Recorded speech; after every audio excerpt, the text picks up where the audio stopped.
Hello বন্ধুরা, মৌসুমিস ব্লগে আপনাদের স্বাগত জানাই। আজ করব আমি মশলা কচুরি। তার জন্য আমি নিয়ে নিয়েছি দুটো সেদ্ধ করা আলুটাকে প্রথমে ভালো করে গ্রেট করে নেব যাতে এর মধ্যে দানা না থাকে। তারপর এর মধ্যে নিলাম 50 গ্রাম সুজি আর নিলাম 2 চামচ টক দই আর সামান্য পরিমাণ জল। ভালো করে মেখে নিলাম। এবার 15 মিনিটের জন্য এটা ঢাকা দিয়ে রেখে দিলাম। তারপরে আমি আবার ঢাকা আলগা করে ওর মধ্যে নিয়ে নিলাম আটা, ময়দা, স্বাদ মতো নুন, ভাজা জিরে ধনের গুঁড়ো, ভাজা শুকনো লঙ্কার গুঁড়ো, ধনিয়া পাতা কুচি করে রেখেছিলাম ওগুলো দিয়ে দিলাম।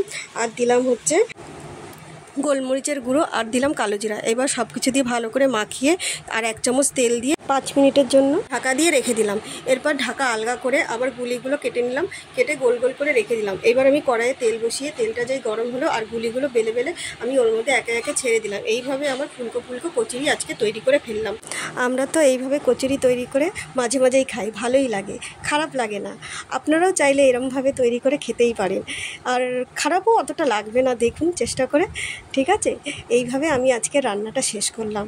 আমার রান্নাটা যদি আপনাদের ভালো লাগে, লাইক, কমেন্ট, শেয়ার আর সাবস্ক্রাইব করে দেবেন। নমস্কার।